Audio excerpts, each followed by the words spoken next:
踊る影白い翼のガッチャマン命をかけて飛び出せば科学忍法火の鳥だ飛べ飛べ飛べガッチャマン行け行け行けガッチャマン地球は一つ地球は一つおーガッチャマンガッチャマ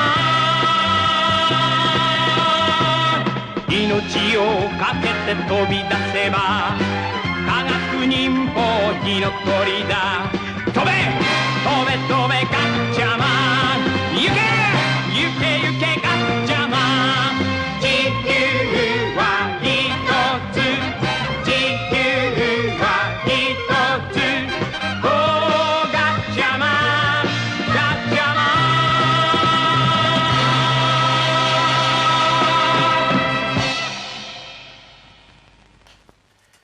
Bonjour à tous. Alors il y a 2 semaines je vous ai fait l'unboxing de ce kit tout en vous faisant l'historique de la série Gatchaman.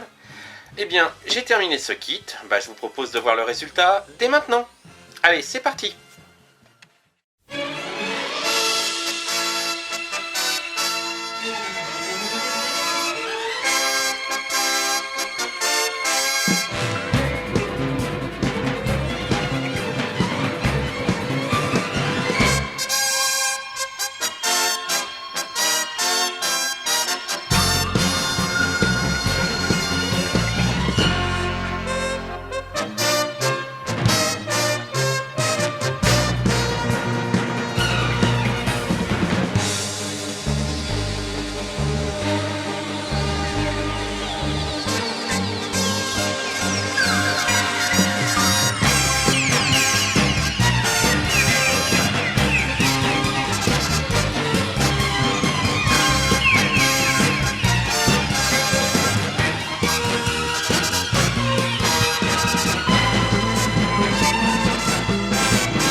Donc voilà, ça y est, il est fini. Bon, j'ai mis un petit peu de temps, mais il y a eu les congés d'été entre temps, puis d'autres choses qui ont fait que j'ai pas pu me faire autant de maquettes que d'habitude.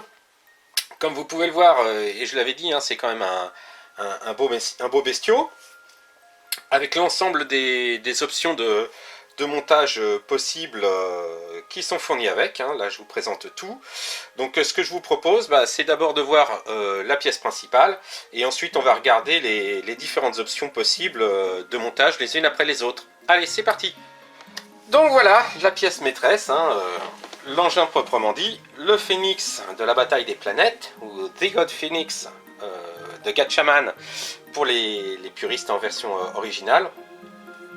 Donc comme vous pouvez voir, c'est quand même, j'arrête pas de le répéter, mais il est quand même impressionnant de par sa taille, et relativement bien, alors je dis bien relativement bien détaillé, parce que le détaillage est assez fantaisiste, dans le sens où déjà dans le dessin animé d'origine il n'y avait aucun détaillage.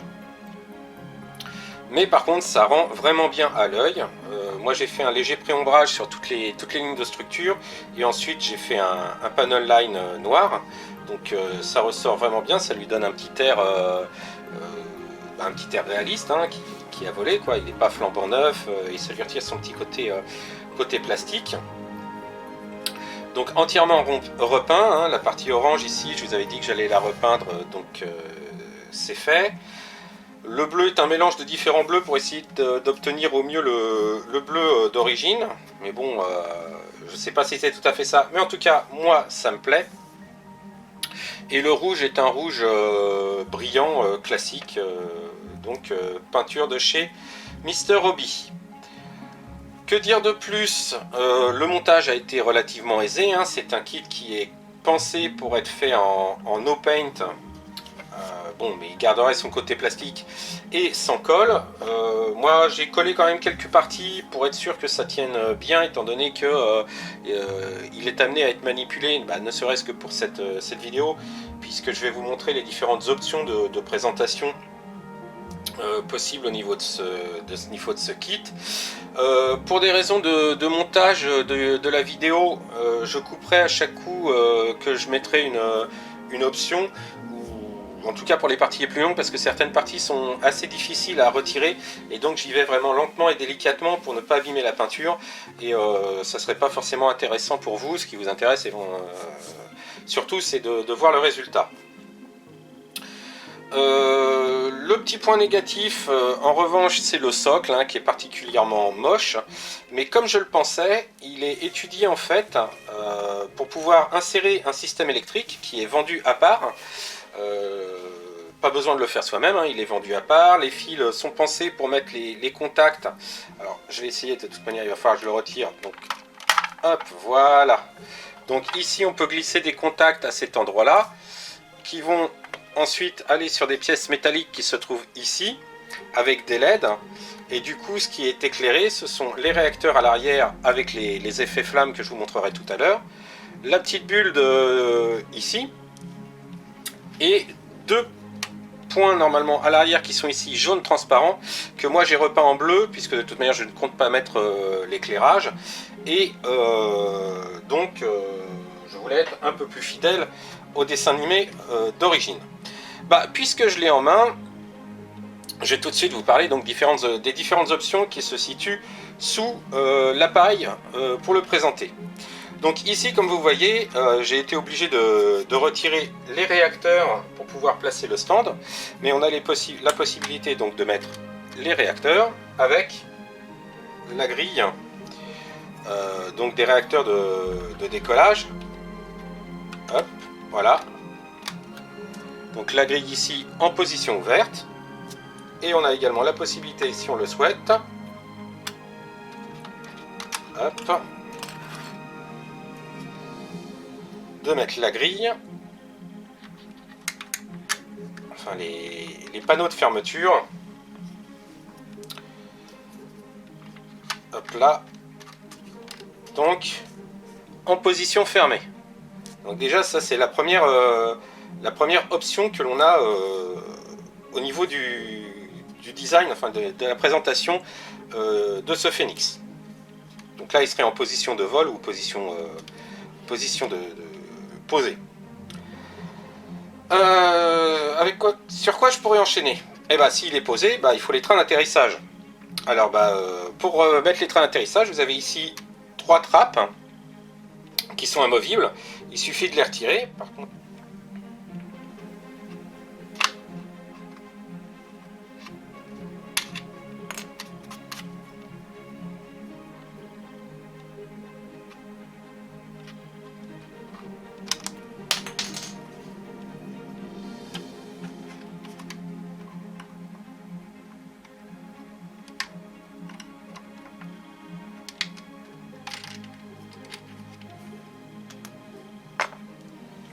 voilà, donc là j'ai réussi à retirer les trains. Attendez, je récupère un morceau qui avait sauté. Donc les panneaux de train sont retirés, hein, et après on n'a plus qu'à mettre donc les trains d'atterrissage pour pouvoir le présenter posé. Hop. Là, oui, évidemment, si je me trompe, ça va pas aller. Donc ça va à l'avant. Voilà. Et le deuxième train d'atterrissage arrière. Voilà. Donc là, vous avez donc les trains d'atterrissage mis sur l'engin. Et le voilà donc posé, hop, au sol. Alors, excusez-moi pour le cadrage, voilà. Donc, deuxième option pour une présentation donc au sol.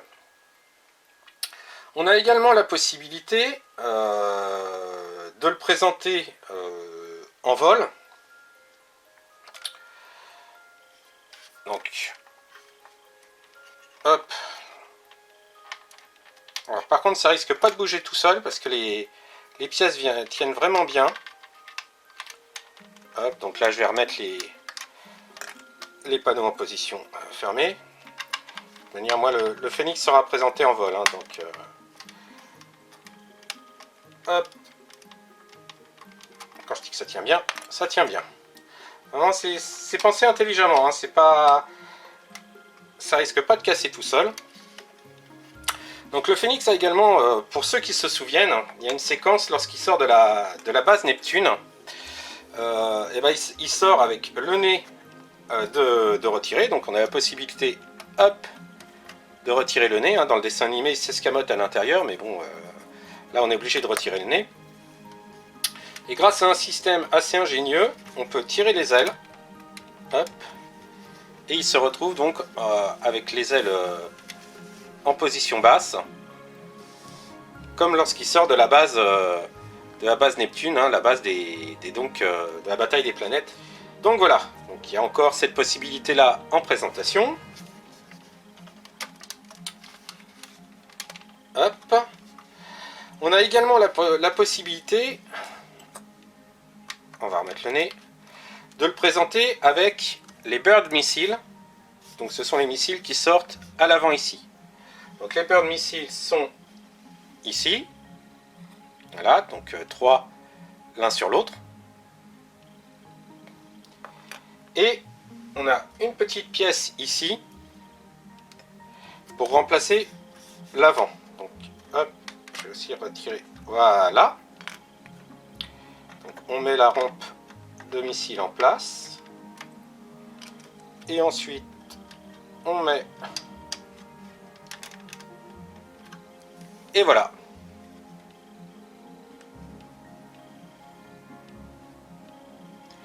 Donc ça rend plutôt bien. Et sinon également en missile, vers la fin de la série, le Phoenix se voit upgradé et il se retrouve avec des missiles en dessous. Alors là, c'est les fameuses pièces dont je vous parlais qui sont assez difficiles à retirer. Donc je vais sans doute couper et ensuite vous présenter donc le résultat.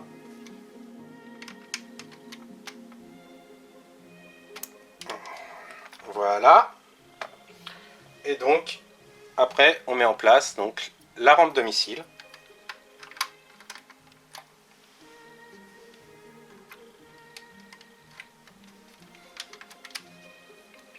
Et voilà. On va essayer d'éclairer un peu mieux.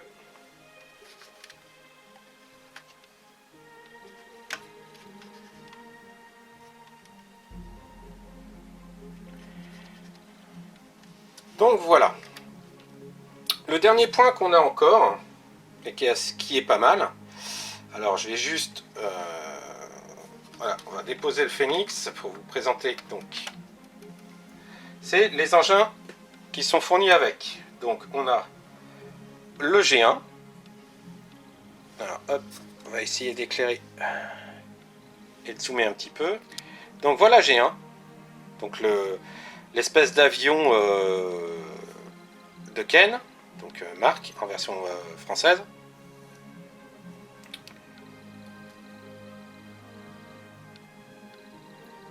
Alors je me suis permis une petite, enfin c'était une erreur au départ, puis tout compte fait je l'ai laissé. Normalement cette partie-là là, est censée être blanche. C'est juste censé faire la continuité comme ça et cette partie-là blanche, mais tout compte fait je l'ai laissé comme ça. Déjà parce que le dessous est pas du tout accurate par rapport au modèle original. Alors ça sera beaucoup mieux si je reste dans le champ. Puisque normalement les ailes sont pleines et il y a encore des petits réacteurs en dessous. La même chose que sur le dessus là. Et là, ça n'y est pas du tout. Et puis de toute manière, pour être honnête, je trouve que ça rend bien. Donc je l'ai laissé comme ça. Alors, ce qu'il y a aussi, hop. Donc la voiture de Thierry en version française. Joe en japonais. Donc comme vous voyez, c'est... j'ai même du mal à vous la présenter parce qu'elle est tellement petite, mes doigts à côté masquent tout. Voilà.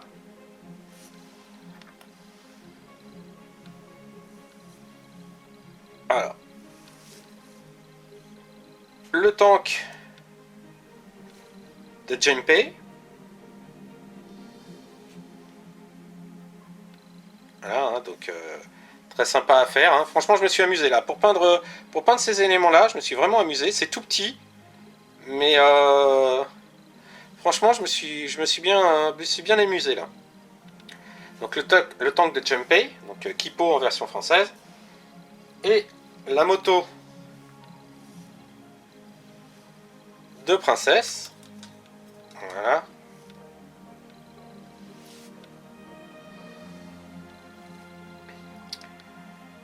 Donc, j'ai un doute. Jun, voilà. Jun, en japonais. Donc, les engins G1, G2, G3, G4 donc, sont fournis avec le kit et on a la possibilité donc de les placer sur le Phoenix alors, aux endroits où ils sont stockés durant l'émission lorsqu'il est en vol.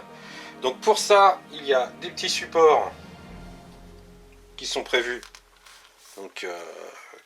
pour. Donc la moto de Jun va sur cette espèce de support. Hein. Donc c'est vraiment fidèle au dessin animé. Voilà. Le tank de Junpei. Alors que je vais mettre dans le bon sens. C'est une pince qui le saisit par le dessus. Et la voiture de Joe, c'est une espèce de pince aussi, qui saisit par le dessous et le côté. Hop, voilà. Ça se met comme ça.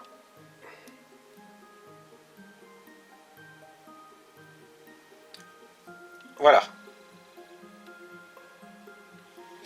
Et ensuite, les emplacements sont prévus donc sur le Phoenix. Donc pour plus de facilité, je vais le remettre sur son stand et placer donc les engins à leur place. Alors, pour remettre en place les engins, alors déjà il faut retirer le nez. Voilà, hop. Ensuite, il y a ici deux petites parties amovibles sous chaque aile. Alors là, c'est pareil, c'est vraiment très très délicat à retirer. Hop. Donc chacune des parties a des encoches bien spécifiques puisque la moto de Jun, le support a deux picots pour s'insérer et l'engin de Junpei a lui qu'un seul picot qui est plus centré. Voilà. Hop. Maintenant, je replace le Phoenix sur son stand. Alors, on bloque bien les ailes. Voilà. Et après, on n'a plus qu'à insérer la voiture, pardon, à l'avant. Voilà. Alors, normalement, on a la possibilité de retirer cette partie-là, la sortir. Sur le G1, on peut retirer donc la dérive et les ailes, mettre un autre support par-dessus, à la place, là. Je vous montre ça. Voilà. Normalement, on remplace cette partie-là par cette partie-là. Et la dérive qui est actuellement en place sur le Phoenix, qui est beaucoup plus haute, on peut la mettre sur le G1 pour pouvoir ensuite insérer le G1 à l'arrière donc du Phoenix. Moi, pour des raisons de présentation, comme de toute manière les engins, je compte pas lorsque je vais exposer la maquette, je compte pas les mettre à l'intérieur du Phoenix, hein, ils sont disposés à l'avant du Phoenix.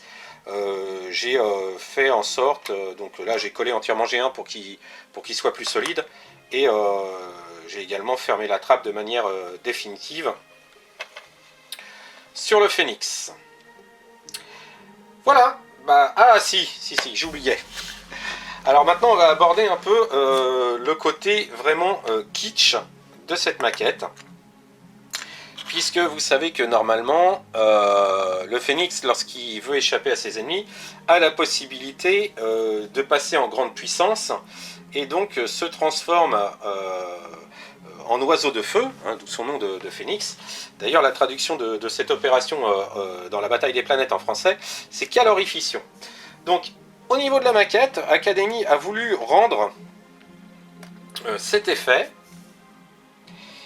Et personnellement, moi, je trouve ça hyper kitsch, hyper raté. Mais bon, après, chacun ses opinions. Puisque, pour donner cet effet, voilà, c'est cette pièce-là. Donc, alors attendez, hop, voilà. Donc voilà, c'est une tête de phénix en plastique orange transparent. Donc le gros défaut, c'est qu'on voit tous les points d'insertion là pour monter la pièce, et tous les points de fixation sur la grappe sont visibles. Et donc on insère, parce que c'est vraiment étudié à l'intérieur, pour que ça tienne bien, on insère donc le phénix à l'avant, la tête du phénix à l'avant du phénix. Voilà. Et voilà, donc on a notre oiseau de feu. Bon, moi, alors, en plus, c'est relativement court par rapport à le reste du phénix qui a été donc rallongé sur cette version-là. Donc je trouve ça, mais ultra kitsch, très moche. Après, il y a des gens sans doute qui aiment, hein, mais moi, c'est pas du tout mon cas. Et en plus, j'ai toujours un peu peur que ça abîme, même si j'ai bien ferni la maquette, j'ai un peu peur que ça abîme la maquette. Et l'autre effet qui est fourni avec cette maquette, c'est donc des flammes pour les réacteurs. Donc pour les insérer, rien de très compliqué. Hop. À l'intérieur du réacteur, ici vous avez, alors vous ne le verrez pas forcément bien, mais ici vous avez un petit picot. Donc on retire le picot. Hop. Et on met l'effet à la place. Et il suffit de remettre le réacteur. Voilà, parce qu'il a un sens, voilà. On fait pareil avec l'autre.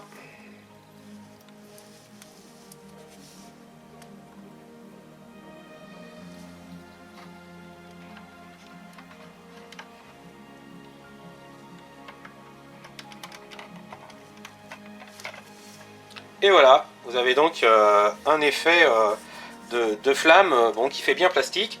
Par contre, avec le kit lumineux, les LED se mettent au niveau des réacteurs à l'intérieur et donc ça éclaire. A savoir que le kit lumineux qui est de la marque Academy, que l'on peut acheter et qui est spécifique à ce kit, enfin spécifique aux deux Phénix, hein, Phénix 1 et Phénix 2, à l'intérieur du kit, hein, je vous ai montré que ce soit au niveau de la fixation de l'embase, mais également à l'intérieur du kit, hein, tous les renforts, il y a déjà les emplacements pour passer les fils et les emplacements pour bloquer les LED dans les réacteurs. Donc c'est fait, c'est vraiment fait pour, c'est déjà étudié pour. Si je peux, j'essaierai de vous trouver quelques photos trouvées sur le net du kit, du Phénix allumé avec le kit, pour que vous vous rendiez compte de ce que ça donne. Et bien voilà, je crois qu'on a fait le tour de ce kit. Alors, le côté nostalgique dit que j'en suis très très content. Franchement, je me suis bien amusé à le faire. Le rendu est très sympa, d'autant plus que des kits modernes du Phénix, il n'y en a plus, et les kits précédents étaient relativement approximatifs et de toute manière quasiment introuvables aujourd'hui. Donc je suis très content d'avoir réussi à avoir ce kit. J'espère que cette présentation vous a plu. Sachez que s'il a été en rupture de stock, il est actuellement réédité et on arrive encore à le trouver sur pas mal de sites. Alors moi je me le suis procuré directement en provenance du Japon sur un site de vente japonais, mais je pense qu'il doit être trouvable chez certains importateurs ou même peut-être même sur Amazon, hein, j'ai pas été vérifié. Allez jeter un œil, on ne sait jamais. En tout cas, moi, je suis très satisfait de ce kit et j'en suis bien content. Ça me rappelle des tas de souvenirs. J'ai eu également beaucoup de plaisir à le monter.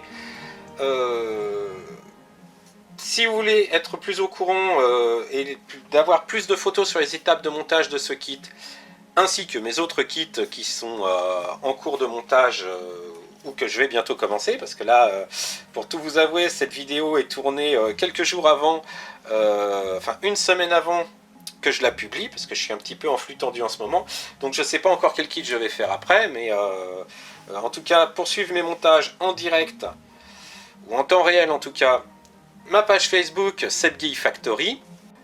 En tout cas, moi je vous donne rendez-vous dans 15 jours pour vous présenter une nouvelle vidéo portant soit sur un nouveau kit, soit sur un document ayant trait à l'animation japonaise.